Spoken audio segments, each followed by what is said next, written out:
చంద్రబాబు నాయుడు గారు తెలంగాణ ప్రాజెక్టులని తన లేఖల ద్వారా అడ్డుకుంటున్నారని టీఆర్ఎస్ ఆరోపణ. సత్యం గారు, మహాకూటమి అధికారంలోకి వస్తే ప్రజలకు ఇబ్బంది అంటారా? మీరు ఒకటి గమనించాలి. ఇక్కడ తెలంగాణ ప్రజలు స్పష్టంగా ఒక విషయాన్ని గమనించాల్సిన అవసరం ఏంటంటే, మళ్ళీ కేటీఆర్ గారు పోయినసారి ఒకసారి మాట్లాడుతూ తెలంగాణలో ఉన్న ప్రజలకి ఇబ్బంది కలిగే విధంగా చంద్రబాబు లేఖలు రాస్తా అని చెప్పి ఆయనే ప్రకటించాడు. మళ్ళీ ఆయన ఇంకో మాట చెప్పాడు, ఆంధ్రప్రదేశ్లో ఉన్న ప్రజల హక్కులు కాపాడటం కోసం తెలంగాణకు లేఖ రాయటంలో చంద్రబాబు గారు తప్పు లేదని చెప్పి ఆయన ప్రకటించారు. ఇది ద్వంద్వ వైఖరి, వాళ్ళ అవసరాన్ని బట్టి మాట మార్చడం. ఒకటి మనం గమనించాలండి, చంద్రబాబు గారు నీళ్ళు ఏమైనా ఆపగలుగుతాడా? చంద్రబాబు గారు ఎక్కడున్నారు? మనకు కింద ఉన్నాడు. తెలంగాణ రాష్ట్రం పైన ఉంది, మన పైన ఉన్నారు. ఇటు పక్క కృష్ణానది కొన్న కర్ణాటక వాళ్ళు ఉన్నారు, ఇటు మహారాష్ట్ర వాళ్ళు ఉన్నారు. వాళ్ళు మనకు ఆపుతారు తప్ప చంద్రబాబు మనకు ఆపలేడు. మనకు ఎక్కువైన నీళ్ళు కిందకు వదిలిపోయి చంద్రబాబు అది. చంద్రబాబు గారు లేఖలు ఎందుకు రాశారు? బచావత్ ట్రిబ్యునల్ ప్రకారం మహబూబ్నగర్ జిల్లాలో కట్టబోయే ప్రాజెక్టులు అవి నీటి కేటాయింపులు లేకుండా కడుతున్నారు అని. అవును, నీటి కేటాయింపులు లేకుండా కేసీఆర్ గారు కమిషన్ల కోసము టెండర్లు పిలిచి నువ్వు అవినీతి కోసము అడ్డగోలుగా వాళ్ళు పిలిచి కట్టావు తప్ప దానికోసం చంద్రబాబు లేఖ రాశాడు. అవునండి, చంద్రబాబు లేఖ రాశాడు. ఆయన రాష్ట్ర ప్రజల ప్రయోజనాల కోసం లేఖ రాశాడు. మరి నీ రాష్ట్ర ప్రజల కోసం నువ్వు ఆయన 30 లేఖలు రాసి నువ్వు 300 లేఖలు రాయాలి. ఎందుకు రాయలు? అది నువ్వు సెక్రటరీ పోతే కదా లేఖ రాయడానికి. నువ్వు సెక్రటరీకి వెళ్ళి ఆ జరిగిన అన్యాయం నిజంగా మనకు అన్యాయం అనిపించావు, నువ్వు కూడా లేఖ ద్వారా చెప్పొచ్చు కదా.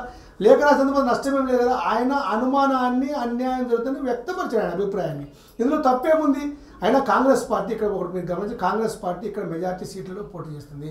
కాంగ్రెస్ పార్టీ అధికారంలోకి వస్తుంది. ప్రజాకూటంలో చంద్రబాబు గారు భాగమే తప్ప చంద్రబాబు గారు ఎక్కడ కూడా నీటి ప్రాజెక్టులు అడ్డుకునేంత ఇది లేదు అసలు.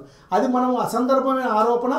అసలు అది ఒక ప్రజలను రెచ్చగొట్టి తాత్కాలిక లాభాన్ని పొంది ఎన్నికల్లో ఏదో పబ్బం గడుపుకోవడం కానీ కేసీఆర్ కేటీఆర్ ఆడే నాటకం ఇది. ఒక హరీష్ రావు గారు ఇలా ముగ్గురు ఆడుతున్న నాటకం తప్ప ఇందులో చంద్రబాబు గారి ప్రేమేం లేదు.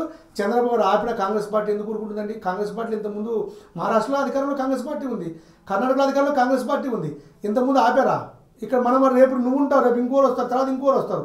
కానీ ఇక్కడ ఒకటేంటంటే ఈ ఒక ట్రిబ్యునల్స్, ఒక రాజ్యాంగం, ఒక వ్యవస్థ, దానికి ఒక సిస్టమ్స్ అన్నీ ఉన్నాయండి. ఆ సిస్టమ్స్ అన్నీ ఇంప్లిమెంట్ చేసి ఈ సిస్టమ్స్ ప్రకారం వెళ్ళాలి తప్ప నేను కాదు అంటే ఇప్పుడు సుప్రీంకోర్టు ఉంది, మళ్ళీ దానికి ట్రిబ్యునల్స్ ఉన్నాయి, దానికి సపరేట్గా ఒక జలసంఘం కమిటీలు వేసింది, దానికి ఒక అఫీషియల్ ఒక రికగ్నైజేషన్ ఉన్న రాజ్యాంగబద్ధమైన కమిటీలు ఉన్నాయి. ఇవన్నీ కూడా అమలులో ఉన్నాయి. వీటన్నిటిని కాదని చెప్పి చంద్రబాబు ఆపడానికి లేదు, మనం చేయడానికి లేదు, మనం జలసేవనం చేయడానికి కూడా లేదు. అవన్నీ కూడా చంద్రబాబు మీద అసందర్భమైన ఆరోపణలు చేస్తున్నాడు కేసీఆర్ గారు. ప్రజలు గమనించాలి.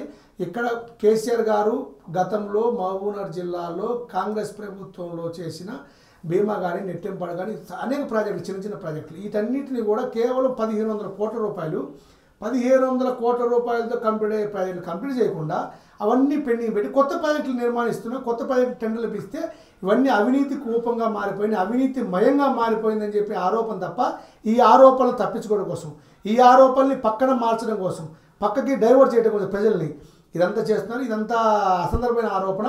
చంద్రబాబు గారు ఒక మంచి పరిపాలనా దక్షుడుగా పేరు ప్రఖ్యాతులు ఉన్న వ్యక్తి. ఈరోజు దేశంలో చంద్రబాబు గారు మంచి ముఖ్యమంత్రిగా పేరుంది, అది వాస్తవం. చంద్రబాబు గారు వ్యవస్థలు కూడా ఎక్కడ కూడా డిస్టర్బ్ చేసే వ్యక్తి కాదు. ఆయన ఇన్ని మాట్లాడారు. చంద్రబాబు ఎప్పుడు వ్యక్తిగత దోషాలు కూడా చేయలేదు. చంద్రబాబు గారు తెలంగాణ ప్రజలు వాళ్ళు హైదరాబాద్లో ఉన్నారు, తెలంగాణలో ఆంధ్ర ప్రజలు చాలామంది ఉన్నారు, ఇక్కడ ప్రజలు అక్కడ ప్రజలు ఒకటే. కాబట్టి ఆయన కాంగ్రెస్ పార్టీ జాతీయ పార్టీ, కాంగ్రెస్ పార్టీ వీటన్నింటినీ కూడా స్పష్టంగా చూసుకుంటుంది. అన్ని ప్రాంతాల మధ్య అసమానత లేకుండా అన్ని ప్రాంతాల అభివృద్ధికి అన్ని విధాలుగా సహకరించే పార్టీ, అన్ని విధాలుగా సక్రమంగా అమలు చేసే పార్టీ కాంగ్రెస్ పార్టీ. కాబట్టి ఎటువంటి సందేహం లేదు. ఇదన్నీ అసందర్భమైన ఆరోపణలు ప్రజలు గమనిస్తున్నారు. ప్రజలు ఏది నిజమో ఏది అబద్ధమో ప్రజలు తెలుసు. కానీ ప్రజలు ఇవన్నీ గమనించి చంద్రబాబుకి ఒక్క పాత్ర, కేసీఆర్ పాత్ర, కాంగ్రెస్ పాత్ర అన్నీ వాళ్ళకి తెలుసు. ఇవన్నీ గమనించినాక వాళ్ళు కేసీఆర్కి తగిన బుద్ధి చెప్తారు. అందులో ఎటువంటి సందేహం లేదు.